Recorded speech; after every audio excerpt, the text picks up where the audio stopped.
Hello, faithful viewers, and welcome to Mr. Who Reviews. Today, I'm reviewing Never Say Never Again. This movie came out the same year as Octopussy, so around late 70s, 80s, and done by a different company, so it doesn't have the traditional James Bond team like da da da da da, and it brings back if I remember the name here. I don't know why I keep forgetting I was just Sean Connery. I don't know why I keep forgetting the name when I'm recording this, but yeah. And so that he doesn't have a problem getting back into the role and still good as Bond. And the theme song in this, it doesn't really fit. Is that like a theme for a cartoon or a sitcom or something? Like they don't even they do it. They get first time they play it. It's in like a,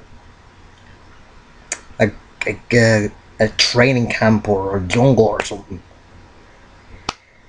It doesn't. I mean, I don't say again. It doesn't fit to that. Ugh. Isn't that the music bad? Well, it kind of is, but it doesn't really, as again, fit. Anyway, in the movie, I don't remember the word there. A terrorist organization called Spectre steals some nuclear warheads or bombs. I don't know if they're the same thing. From either the United Nations or somewhere else. Doing somewhere else, we're doing with the government of the world, or some of the countries in the world, and M is trying to get Bond back into action because he spent them after he tried to get him, put him in a hospital and he killed a fella. But and Bond tries to find the bombs and he goes to many places. I think France and some African country. I'm just guessing because there's a tribe there or something. And the bad guy in this is Maximilian Leopard. Yeah, I forget the last name. I'll say Maximilian. And the character is kind of a good villain. Like he pretends they cares about like his charity and his girlfriend and stuff like that, and really crazy. But gets this game where you pretend that you're bombing some countries and you bid money on it, and you feel pain when the game's over. That's just crazy. And his girlfriend is played by the same actress that played Vicky Vale in Tim Burton's Batman, and she is better in this role, I think, than Vicky Vale, because he gets more to do, a lot more, a little less screaming and more like punching, and that. Not a typical damsel in distress, but just a little bit. And Maxie's headwoman is just crazy. She tries to kill Bond for a second time, but before she does that, she wants him to write down that he was the best lover he ever had. It was bound to happen eventually, wasn't it? Just had to have a woman that Bond seduced be so crazy that she was be known as the best Bond girl ever. Yeah.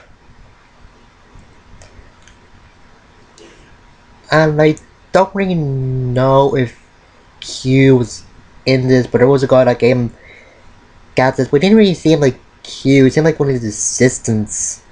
It just seemed like a bloke. So, Monty Penny was going this like always. I'm not the same actress from Octopussy, but still very good. And the music fits in some spots, but not others. And I kind of like the scene where Bond and the what's it called the character? Oh yeah, I can remember the character's name, Domino. And Domino are dancing, and he's just trying to tell her what happened to her brother and stuff like that.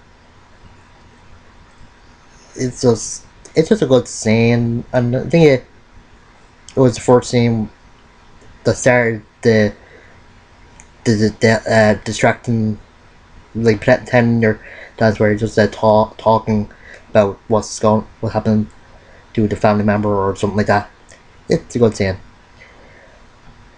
But the weird thing has to be that they got Donald's brother and gave him this some fake eyes resembling the eyes of the American president.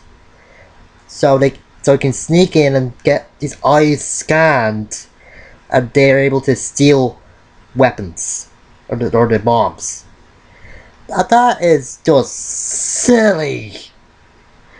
And this movie has some silly gadgets like a laser watch and a pen that can make something explode. Or something on fire, I don't know what it is. But still, this is actually one of the silliest stuff I ever seen. I've seen some really weird stuff that defies the laws of physics from Pokemon. Okay, this isn't as bad as that, but still. Ugh.